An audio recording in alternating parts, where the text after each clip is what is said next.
The way I want to introduce today, you may or may not have heard me speak on a regular weekly basis on a program, Talk Show, connected with the University of Ucadia.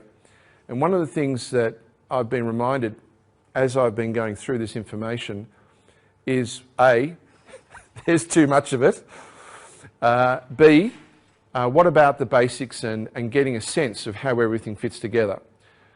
By that I mean getting a framework. It's fine to talk about the general executor, it's fine to talk about documents, it's fine to talk about conduct in court or responses or any kind of remedy, but I feel one of the things that has been missing is what we're about to go through now, a framework where you can maybe hopefully put some context in on some of the things you've heard from me and other things you know.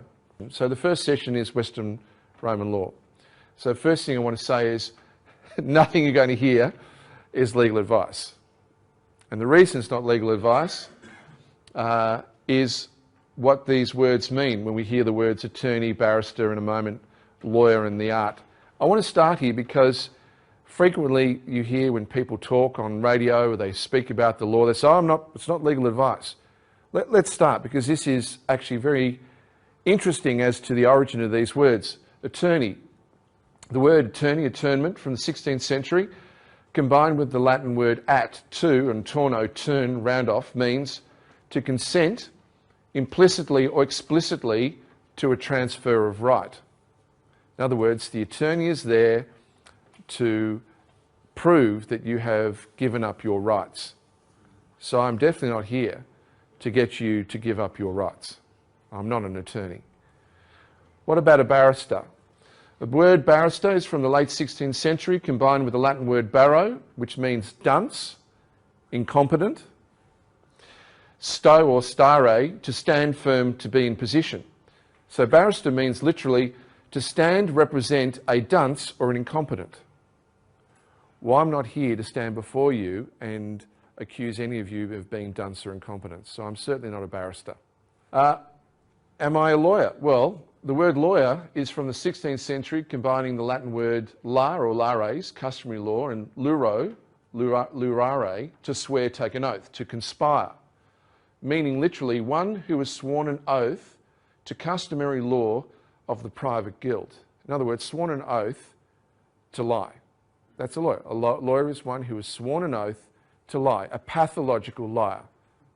That's their sworn oath. Well, I'm not here to be a pathological liar. I'm certainly not a lawyer. And just in case there's any misunderstanding, the art of law. Am I practicing law? In the 13th century in Florence, the Medici organised merchants into private systems of 5 major guilds called the Arti Medianae and 7 minor guilds called the Arti Minor, occult guilds called the Arti, hence the art of law. Well, I'm not here to practice occult before you, and I certainly don't belong to an occult guild. So I'm certainly not practicing the art or claiming to practice the art. And last one, if you have a legal problem, find a competent advocate, definitely not an attorney, lawyer or barrister, okay? This is not about getting around the law, and I want to step on this one for a moment too. Today is about expressing knowledge on the rule of law, equity of law, and fairness of law. It's your choice to claim the status, if you suffer a problem, to choose to remain to be in the role of victim, which they want you to be, or to be accountable and competent for your own actions. And I say that because, again, one of the many things that you hear, people almost selling remedy, buy my remedy, as if there is no consequence for where you are. You'll find in a moment it's actually about who we are first, what we are first, that makes everything we'll talk about make sense. Thanks, Anastasia. So what is competence? You may have heard me say this word over and over again on the talk shows. And competence, I'm sorry for the amount of words. You can tell it's Ucadia by the amount of words. Competence is a fictional concept of being fit, proper and qualified to produce and argue reason through knowledge and skill of law, logic and rhetoric against arguments. So competence is about knowing information and knowing how to use it. those two key things, knowing something and knowing how to use it. We say, and these are references to canon, that's actually canon 2600 of the canon law of Eucadia. By the way, these are handouts that you'll get at the end, so you don't have to, if you don't want to, you don't have to write this, you'll get them in handouts as slides. Your divine person or soul is always competent. We always say this, If your soul, your essence, and people have different words for it, so I'm not going to label it as one particular label, but if that thing which is divine of you is from the greater divine, how could it be incompetent? How could it be? Can't be. So we always say that your soul, your spirit, that essence of you, that immortal part of you can't be incompetent. However, your true person, your flesh and mind, may or may not be incompetent. I've been tricked, you might have been tricked, you might have believed someone, you might have felt the angst when someone you believed was trustworthy turned out to be untrustworthy. It's part of life. And so competence in terms of flesh and mind can be tricked. And in fact, in essence, that is the key to the whole Roman system. It's about tricking our minds. It's about convincing us we're less. It's about convincing us that we are mortal animals and that we have no immortality, no divine spark. So, a key competency is knowing who and what you are. We forget this when we talk about law. We forget this when we're going to the court, that the court, in essence, is claiming its ultimate authority as ecclesiastical, spiritual. So far from this being irrelevant to a parking fine or a criminal case or a threat of jail or the threat of loss of your home, it is square and centre the essential thing that we have to remind ourselves. Knowing who and what you are. You're a spiritual being possessing a unique mind expressed in flesh. You're tripartite. You are already a tribunal. And we need to remember these things. You're not simply an animal, a member of the Homo sapiens species. You have a mind and therefore the ability to discern logic, illogic, what is true and what is false. Thanks, Anastasia. A key competency. What is the universe? The oldest civilizations in the world knew that life is a dream. We are speaking today on a land where the custodians of this land, as central to their culture for 70,000 years, knew that not only was life is a dream, but that we could connect to that. We could connect to that dream, and that the knowledge of how to connect and how to respect that connection was intrinsic to their culture. That is the story of the land of Australia, the story of Dreamtime, Barrenbun. The universe is amoral, not immoral, amoral, meaning it's neither good nor bad. The universe as a whole, the divine creator as a whole. However, the universe will react in favour of free will and resist tyranny. This is an extremely important issue, because I assure you, the people who architected the world today, at the top of the tree, not the trolls, not the mid-ranks, not the bankers who are out of control, but the people who invented the world, the matrix as we know it today, very much understand this principle. And it's why they have survived in power for so long. You'll see in a moment how. You're part of the unique collective awareness, divine creator, and the personification of the divine creator. You are the divine creator. You are the personification of the divine creator. I was asked an excellent question before we started today. The question, roughly, and I want to paraphrase it, was, if I know who I am, if I know not what I am, if I am sovereign, if I am the sovereign of my own domain, then why do I need to go through this whole notice process with the Roman cult? The answer is you don't. If you know who you are, you know what you are, in essence, you don't have to prove anything to anybody. Just know that the system, if it doesn't know, is designed to grind on, because they have such perversions like silence is consent. It was never a true law. Something they invented, silence is consent. Ridiculous, but that's what they use.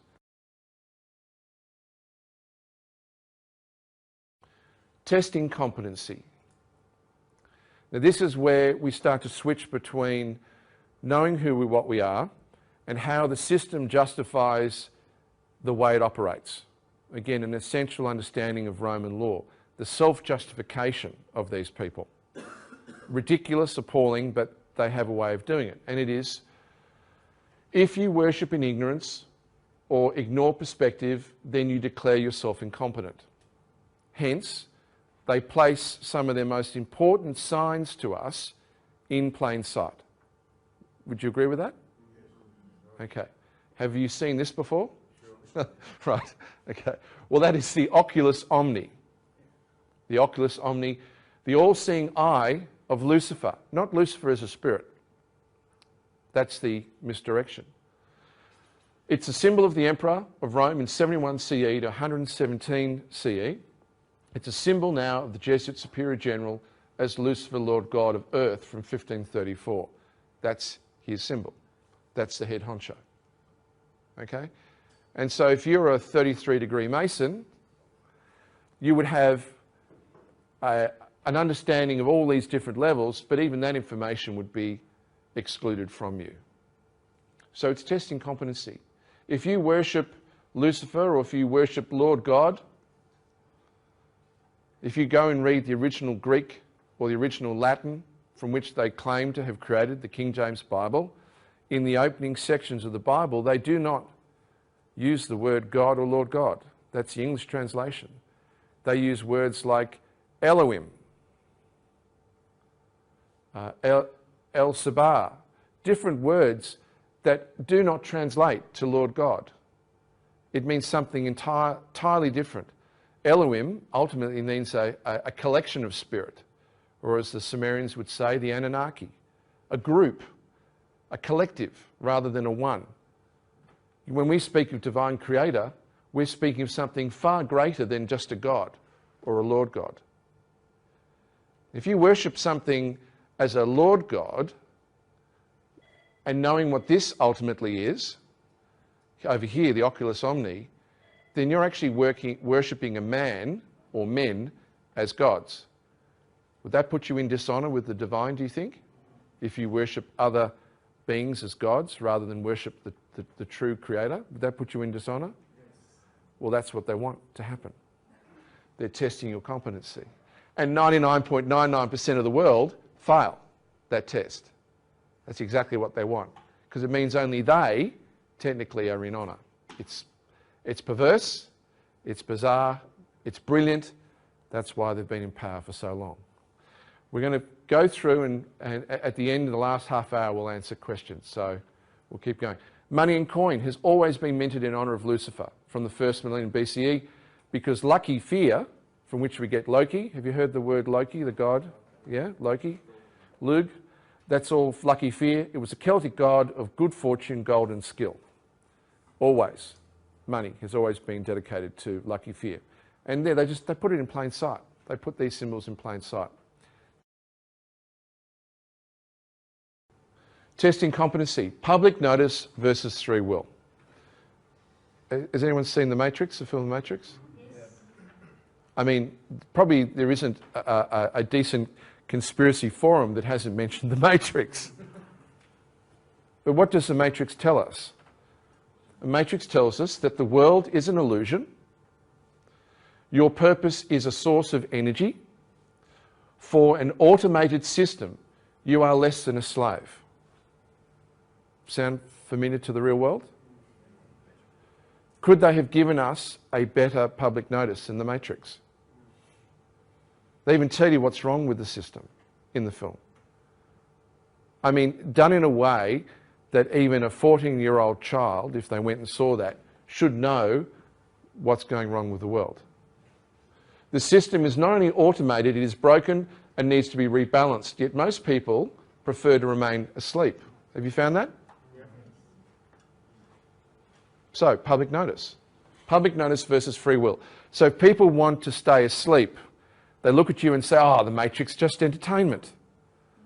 Got nothing to do with the world. We're all free. This concept of trust, this concept of estates, it's all a myth. Australia is a Commonwealth. Australia can't be registered as a corporation with the SEC in America, even though it's on the internet, even though it's right in plain sight. No, I refuse to believe what I see. I prefer to live in ignorance. That's free will. Free will. It's your choice. Have you seen Alice in Wonderland? Through the looking glass. Alice, you're a pawn on a chessboard. You're an amusement between elite families. The Red Queen, the White Queen, they were related. They were sisters, weren't they? Elite families until you wake up and to the fact that you're asleep to reality. So over here, world war, terrorism, recession, crisis, it's all games. It's all games of the elite. Until you stand up and face your demons, you remain at their will. You're just a pawn. Free will. Okay. So where do you start? This is not designed to start any epileptic fits, but it's not a bad image to sort of segue into where do we start. Because it does, the law does kind of create this sickening effect, really, when you try and think of where to start or what to do, or you've read something and later on you find that it's not true. The law is deliberately designed to be confusing because it's an occult art. Guess who they lie to first? The lawyers. The first person the law lies to are the lawyers. And then it lies to you. You read their dictionaries, Black's Law, constant revisions, the jurisprudence, their case law, thousands and thousands and thousands of pages to find one relevant fact. That's not efficient, is it?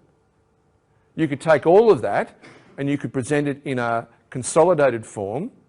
You could take all the law that's ever been written in the world and you could present it in a consolidated form and you could read it, and it'd probably be quite large, but you could see it in plain sight, yeah? But that's not how the law is designed, is it? That's how Ucadia law is designed. That's what the canons of Ucadia are about. But that's not how. Apparently 64 million laws in America now, between the states, the local and the federal. 60 million laws in one country. Impossible. Impossible for even one army of people to comprehend that. So we have all these laws.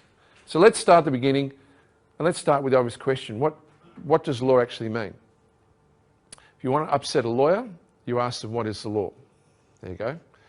Oh, I know what the law is. What is the law? The law is rules, standards, norms, permitting or prohibiting certain actions. It really is that simple. And it comes from all these different groups. It comes from religion, a little image of St. Peter's here. It comes from legislation, looks surprisingly like St. Peter's, but it's actually the US Capitol building. It comes from science and discovery, and it comes from custom, like the Roman cult, the pagan Roman Empire. So laws are claimed to come from many sources, including all of those. That's really, generally speaking, what the law is.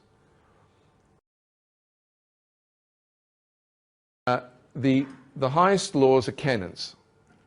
And I know that people, when they come to Ucadia and they come to read some of the material of Ucadia, get concerned because when they first heard the word canon, probably the only context you've heard canon is canon law, the Roman cult, right?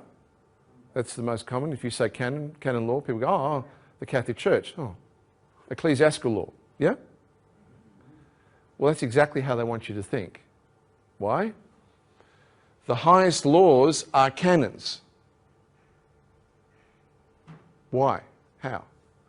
Canons are rules, bar, norms, maxims, measures or standards uncontested. Uncontested. That key word in this, over time.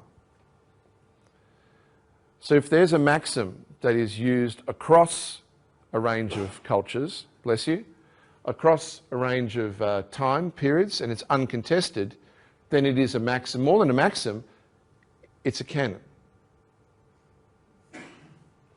And here we see how canon law is very much a matter of control. Again, this plain sight. You see the laurel wreath here of SPQR through the Vatican, its keys. See the wreath in the Masons, the wreath in the Senate, and of course the United Nations. It's all in plain sight. The whole system is based on canon law. Much of the visible and hidden laws of the world are claimed from Roman law, Vatican law, canon law. Now you know the foundation of law of their system. The root of their system is canon law. Here's a canon, a maxim. All law is first auricular, spoken. Have you heard that before? So from the beginning of civilization to the present day, all law is still considered spoken into life, not written into life. Now you wouldn't know that if you went to the magistrate's court or parking fines, but the reality is that law is auricular. And if you think about it, you see signs of spoken knowledge and the importance of spoken knowledge versus language in all the cultures. Take this land again in Australia. Australia is an example of a high developed culture with the Indigenous, where the right to know something was done through initiation. And it wasn't that there was an absence of written knowledge. Their paintings were all forms of writing, as were the Celts in their symbols, all forms of writing. But writing in an alphabetic sense, as we read here, was considered an abomination, because it was a way of transmitting something to someone who may have no right to know what it meant. So we see that for thousands and tens of thousands of years, law, the very beginnings of our civilization, comes from this intrinsic canon. And we see it in all the language they use with us. Laws begin as bills which are read. First reading, second reading into Hansard. Monarchs and leaders pronounce laws. Rogatory, rogation, it's all speech. Officials are invested in office after speaking an oath. Yes? Defendants attend and present their defence at hearings, not readings. Court cases are founded on the sacrament of confession. And the modern legal system may forget this maxim, but it remains paramount that all law is first auricular. Hence, knowing who and what you are is fundamental. Because all the paperwork that you may do, all the remedy that you may subscribe to, may amount to naught in the sense that your day in court, or your day of proof, may come down to you in this role of speaking. It's not easy. Public speaking is not the easiest thing for people at the best of times. Not in a situation where the whole room is designed to intimidate you. The judge is 6 foot above you, panels, doors, people with guns. It's all designed to turn you off. But at the end of the day, your strongest weapon in law, once you know who and what you are, is the ability to speak from the heart. That's something they have no remedy against when you do it. Canon. A controversy in law must be resolved. Okay, that makes sense. But what we're saying here is all debts must be paid, all contracts must be honoured, and anyone that brings a controversy before the law, it must be resolved. In other words, where there's smoke, there's fire. If someone has raised something with you, if they've raised an issue against you, it's not going to go away. Once it gets clocked into their system, it's not going to go away. It's going to ultimately have to be resolved one way or the other. As much as I would like issues that occur in my life sometimes to go away, we've got to face up and deal with it. So it is a canon, it's a fact.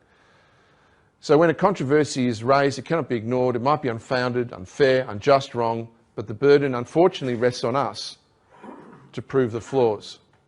And I put this here because it's important for us to remember and to encourage you, please, to, if you do, and when you do have the chance, to read what's on One Heaven.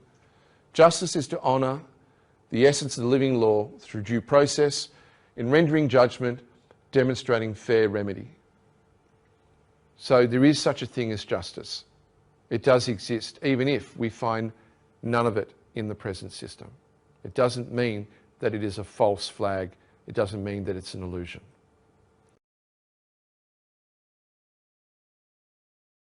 I saw this and I just had to put this on because it really typifies the way the system works.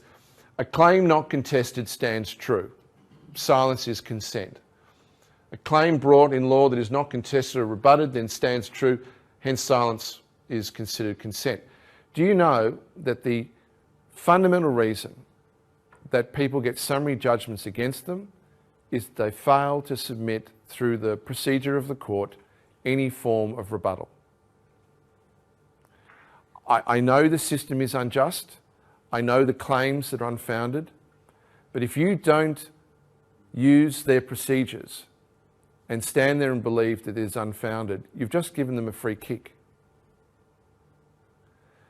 If you want to see the system change, make them work for a living, finally. Make them work. Make them work to show how they justify what they're doing. Don't make it easy for them. And certainly don't allow people to promote systems that make it easy for the system. If you want to make it easy in a magistrate's court or a district court anywhere in the world, it is to ignore this canon. So if one comes to a civil claim against you, you have two choices. Because when you go to that hearing, if the facts claimed by the claimant are not rebutted, then a summary judgment will be rendered, sometimes in 5-10 minutes. You either have a counterclaim or you rebut those claims in their forms. If it is a counterclaim, very important. A counterclaim, and I know this is not directly here, but a very important issue, counterclaim. A counterclaim never references their claim. A counterclaim merely presents the facts that may be used in another claim in a contrary manner. In other words, it is using the same events but presenting them differently. And by virtue of that, the judge is forced to make a decision between two claims. If you reference their claim even once in a counterclaim, then procedurally that claim is thrown out. It's a trick. It's a trick that they've used over and over. So, and warning, disinfo agents. And I say this because I hear this told all the time. Again, there are people who actually, believe it or not, actually are out there promoting incompetence. You don't need to learn the law. Just follow my 5 easy step process to going to jail. It's easy. If you hear people say you don't have to justify, you don't have to defend, just ignore it, please interrogate that and be very careful about that. If you want the system to change, make them work for it. Don't make it an easy mark. Another canon, authority is hierarchical. The law is hierarchical. It's not surprising that the first culture, the centre of our culture, is religion. It actually is one of the first key bedrocks that separate us from pre-civilised cultures to civilised cultures, is to recognise that we are more than what this is. And that in essence, for want of a better word, is religion. So it's unsurprising that divine law is the highest form of canon law. The laws that are allegedly transmitted from some other realm, or sometimes found on gold tablets or stone tablets, but divine law that speaks of a higher purpose, a higher being, a higher way of living.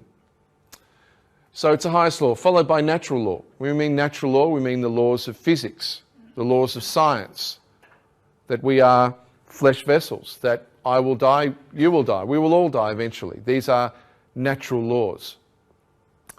Interestingly, in the last 100 years, you find our brilliant bar people, our brilliant lawyers, trying to wiggle a few of these positive laws into natural laws. Have you heard natural person? Well, that's a complete and utter aberration. An absolute perversion. What they're trying to do is say that person, a fiction, is part of the natural kingdom of laws. I mean, ridiculous. Absolutely ridiculous. And positive law, of course, here is then the base. And when we're in positive law, admiralty law, maritime law, administrative law, contract, international, are all forms of positive law at the lowest form of law. Yeah? So do you see, not only is canon the highest form of law, but there's a structure to canon law as well. Making sense? Okay. Here's another canon. all property is a right belonging to a trust. It's one of the hardest transitions in imaging to go from the realization that you don't own the physicality of that car. You own a right to use the car, but you can't own it in the sense that you see it as a physical connection to you. I know there are some kids around Sydney would vehemently disagree with me that they are physically attached to their cars. But an example here is a house. You can't wrap your arms around your whole house. You can't hold it.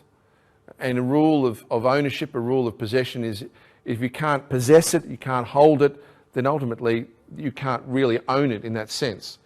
You can own the fiction of the house, the fiction on a piece of paper, the right of use, a title or whatever it is.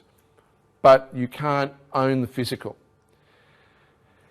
Because we're talking about fictions here, one of the great achievements of the disinfo age of the last 30 years is to put up a giant beware of the dog sign whenever we venture into the world of fiction. Fiction's bad. Fiction's the problem. No, the world is a fiction. Remember, life is a dream? We have nothing to fear about fiction. Nothing to fear, except fear of itself and ignorance of how they use that against us. There's nothing intrinsically evil about this concept of the trust. It's only when we don't know how it works and we don't know how they've used it against us. Does that make sense? So in our daily lives, we deal with hundreds of trusts associated with property, whether we realise it or not. And we create them dozens of times during the day. Dad, can I borrow the car? Sure, but don't smash it. Here are the keys. Well, you've just created a trust. You've just created a trust. Can I borrow your DVD player? Sure, but I need it back by Thursday. You've just created a trust. So it's that simple. But because trusts are an intrinsic element of the way property as a fiction works, they don't want you to know this.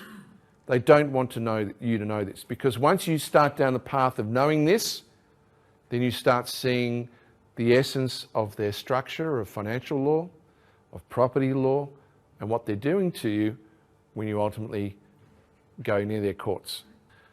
I love this picture. The first trust was created in 1302 by the Roman cult. If you've heard Santo used a lot of this information that we researched from Eucadia, and I thank him for getting it out there.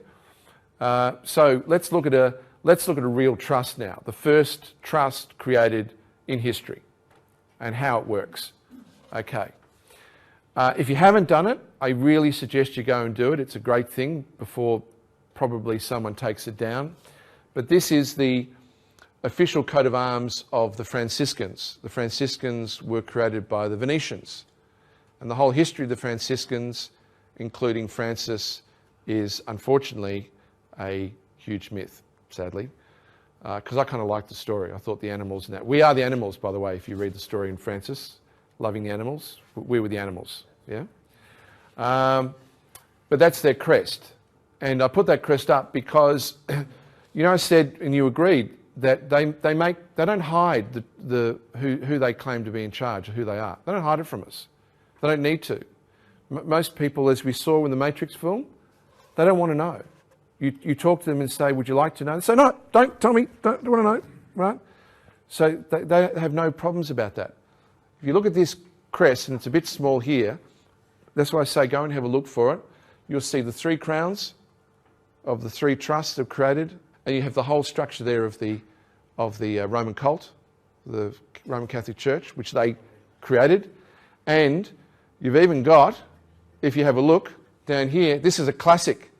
You've heard of the Jesuits, yeah? And you'll hear people saying the Jesuits are in charge of the world. And you might hear, well, who created the Jesuits? Well, the Jesuits were formed in Venice, and the Jesuits are part of the ruling elite. Well, they've got a flag there. They actually have a flag there, and the flag is the flag of the Jesuits as part of the crest of the Franciscans. They even tell you who's in charge. They even tell you. If you hear people on radio and around, they go, oh, no, the Jesuits aren't an order of the Franciscans. Oh, no, the Venetians didn't create the Jesuits. They don't hide it. They tell you. So we put them as the executors. The Venetians, through the Franciscan friars, created this trust, and the trust expressed through papal bull, unum sanctum, claiming the whole world is subject to the pontiff. The beneficiary are the Christians down here. The trustee is the Roman pontiff. And over here we have the grantor. It's not Jack, it's God. God entrusted the earth to the Vatican for safekeeping, yet somehow entrusted his executive powers to Venice. I still don't know how that worked out. But that's the first trust. Here's another type of trust, a testamentary trust. So you've obviously heard of a will and testament, yeah? It's one of the few public service announcements that the bar does, or you need a will. They tell you need a will, don't they? You know why you need a will? Because if you don't have a will, then you're in probate. What they don't tell you is that you have two estates, effectively, you're creating. A testamentary trust, testamentary estate, and when you were born, they created a sestakevi trust, a life estate. So unless you structure your will accordingly, that you have this life estate and this testamentary estate, then they get you on probate when you die and when you're alive, because you haven't given instruction on how all this mess works. They've created a mess, and they won't explain to you how to make it work. But they do say you need a will. They don't say how that will works. So a testamentary trust, the form of trust where the testator, you, expresses verbally. That was that auricular thing again. That's where the word testamentum comes from. That's what it was. It wasn't called a will, it was called a testamentum in the Roman history. And then memorialised via a testament, so that upon the death the property is managed accordingly. So you write a will, you pass away, the will says who's the executor, the trust comes into play, and all your property is in there. The trustee is appointed by the executor, and then there are a set of beneficiaries. Which is why in the role of the general executor you'll hear a fairly feeble response, but nonetheless it's a response you might hear. People say, you can't be the general executive because you're not dead yet. Well, that's true for the property that is visible in my estate now, but I have a life estate as well. I have a sestakevi estate, which you're not letting me see. I know it's there because you give me a birth certificate with my name in all caps. I know it's all there, it's all around me, it's in plain sight, but you just won't admit it's there. You won't tell me the truth.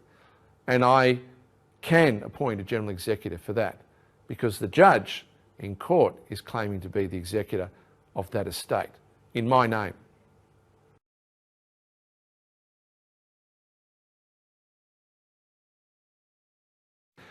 First testamentary trust was created in 1455. So we have some of the usual suspects, some new suspects that come onto the chessboard. Here's the pontiff again. So now the pontiff is the grantor, granting rights of use from that wonderful unum sanctum, and then appoints an executor. The executor is the Roman curia, it's the government. So it's the elite roles within the Vatican. The trustees are the College of Cardinals, and the beneficiary is the prince over papal land, the first crown. Remember I showed you that coat of arms of Venice, the Franciscans? There's a series of crowns there in amongst the ivy or the olives. Well, that's the first crown created there. Okay, thanks. Second gets created in 1481. Papal bull, Eterni Regis, eternal crown.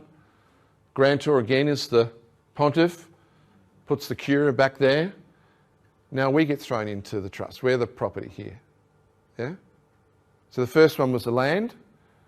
That land gets called common land, crown land. Have you heard crown land? Well, that's land ultimately going back up to that first master trust. Trustees again, College of Cardinals. The beneficiary now is the prince over infants. So we're considered infants in their system. Parens patriae. Have you heard that before? Parens patriae, the right of the father, or It's an old claim. Basically, it says you're too childish and too stupid to really handle your own affairs because you're an infant. You're a mental infant, and so we'll do it for you, for your benefit. Yeah? Okay, parens patriae. And here we go, number 3. Number 3, this is where it starts to get really weird. This is where they start doing some real occult stuff on us. Well, already started, but this gets even worse. So the grantor here is the Pope again, fine. Executors, the Roman Curia, trustee College of Cardinals. But over here, we have the beneficiary, and the beneficiary is the Prince and Defender of Faith.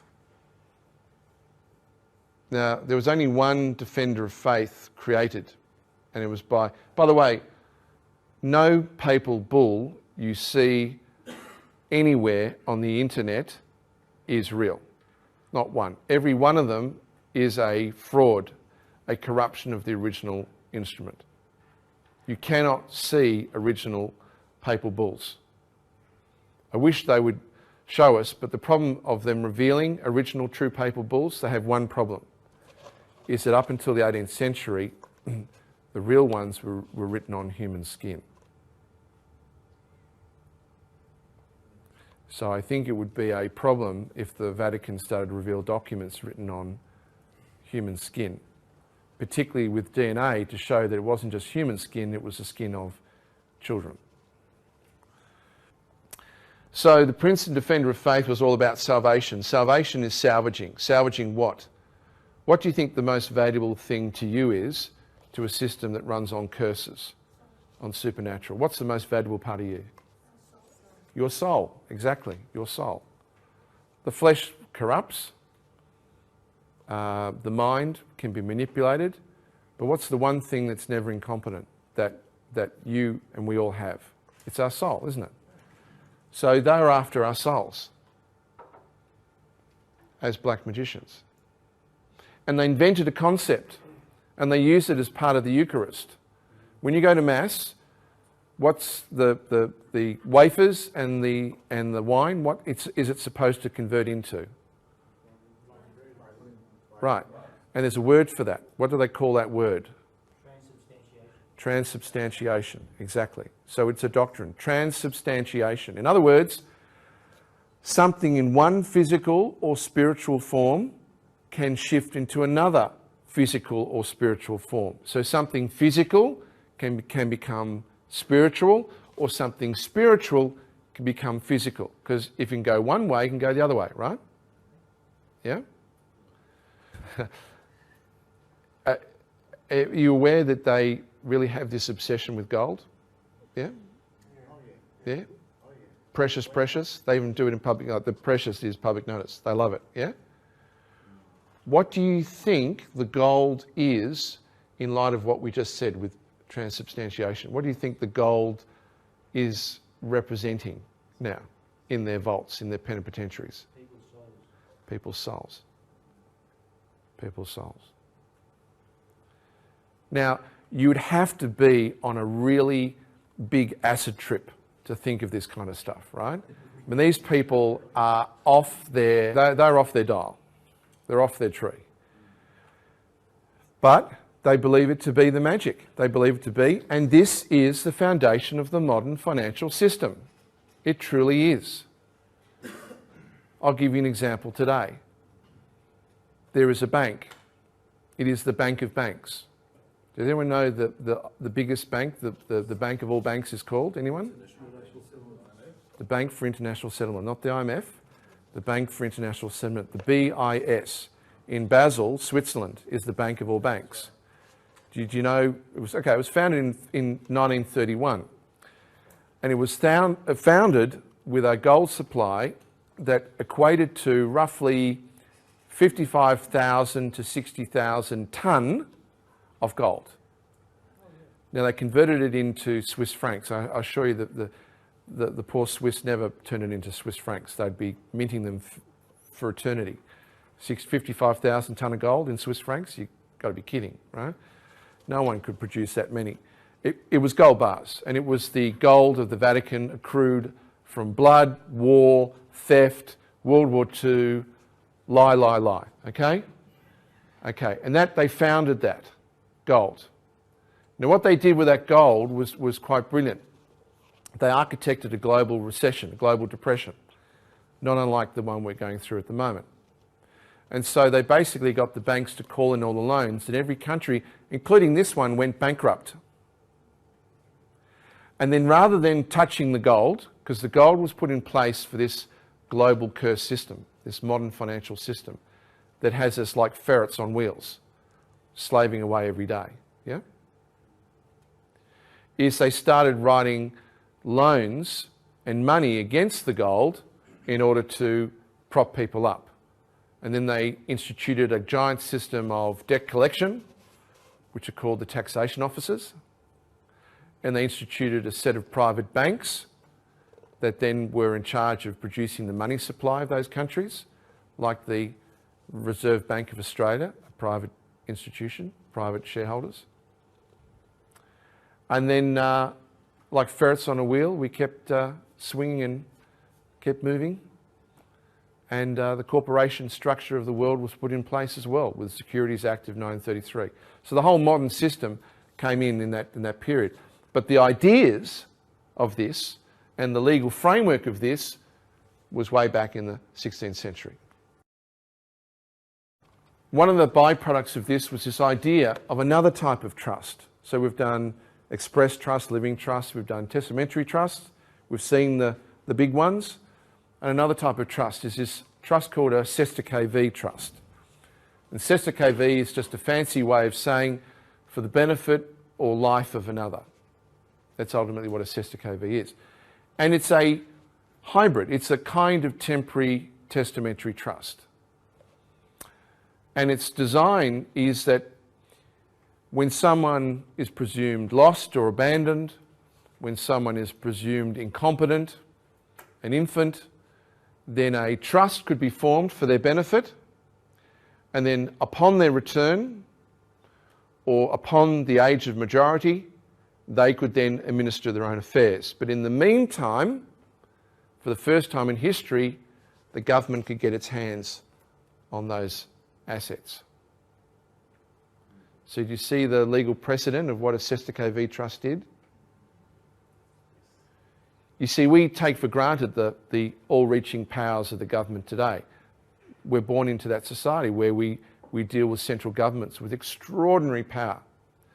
But back in the 16th century, I can assure you, if someone from King Henry's court went down to the local shire and said, oh, well, we'll take that farm, there would be an armed standoff there and then, even with the land barons. Because what legal right could the government use to say, well, we're going to manage that farm, we're going to take that farm? None. Absolutely none. Until this idea of managing it for your benefit. We'll do it for you because lost and abandoned. Now, we all have abandoned property. We all have abandoned life estates at the moment, managed through the Queen's Bench of the court in Australia. So it'd be the Queen's Bench of, probably Queen's Bench of the Supreme Court of New South Wales, probably would be the one here in Australia. In America, it's the King's Bench of Philadelphia. There's one court in each country that ultimately are the trustees that handle all this abandoned property. Now, the reason they justify it as being abandoned is you haven't claimed it. You haven't stood up. You've accepted everything they've said. You want to be a slave? Sure. Give me a license. You want to be considered a debt, bonded debt? You call me Mr. Call me Ms. They're called praenomens. Praenomens in Roman history, I spoke about it last night. These praenomens mean something. They mean that you're a debt bond. Mr. comes from miser. And miser in Latin, in Roman time, meant you're a bonded debt slave. Sure, call me that. Call me that. Okay, so because the silent majority are quite happy to live that way, they're quite happy to manage the property. They don't claim to own you in that sense of slavery. The corporation's different. The corporation has lost the plot completely and does view you as property. Absolutely views you as property, there's no question. But the Commonwealth, the Queen, the overall hierarchy is still claiming it on as a service because it's abandoned. So Sesta KV, man and woman presumed lost, abandoned, lunatic, incompetent, we'll manage it for you. And the beneficiary may or may not be you. You didn't benefit on the bonds that they produced against your birth, but the government did. You haven't benefited from the other instruments derived from that, but the government did. When you're asked to pay taxes, did you know that the tax is paid twice if you pay it? It's paid twice. Yeah? Because anything that's brought forward in your name is a claim, particularly if it's an institution, against your estate. Okay? It means after 90 days, if it's uncontested, it gets paid by the estate. What you pay, which is usually the same amount, is cream on top. And there are some famous quotes from America when it was stated, and we never understood this, it was stated that income tax derived from the population does not go to general revenue, does not go to general revenue. You say to people, how could you do that? I mean, we obviously have money to run the country, otherwise, you know, who pays for the roads? Well, that's all managed through the estate system in the background. That's your estates and the whole state. But the money that you pay, which is the most valuable contribution, is collected by the debt collection agency up to the IMF and back to, you remember that gold and the BIS and those people? The Vatican, precious, precious. It all goes back to there. And then they work out where they want it to go. And mostly they just hoard it, keep hoarding it, hoarding it, hoarding it. You know they've got accounts on this planet that they could pay the global debt tomorrow and have not just trillions, but thousands of trillions left over. The Committee for 300, or Council for 300, Committee for 300, there are accounts on this planet that could clear the debt of the world tomorrow. But the people who are in charge are so sick, are so fixated with the precious that they refuse to balance it out. They can balance it out tomorrow. And so they'd rather see it destroyed than do the right thing. That's how sick they are. They will lose everything rather than fix it. That's how mentally ill they are. Let's talk about estate, because estate gets confusing. An estate is a statutory body of a trust. It's a concept created in the 16th century by Henry VIII merely to divide the property of a trust or divide the property of a trust into two basic categories: real property, personal property. So your body is real property, land is real property, gold or jewellery or clothes, that's all personal property. That's all it is. That's all an estate is. And an estate is always connected to a trust. They don't tell you that, but an estate is always connected to a trust. And if you want a comparison between estate and corporation, it comes from body corporate. And a body corporate really was the property of a trust. So whether you view it as a corporation or whether you view it as an estate is really how you want to split the hairs. But an estate is a statutory structure created within UK statutes in treating the property, the body corporate, the corporation, in dividing into real and personal property.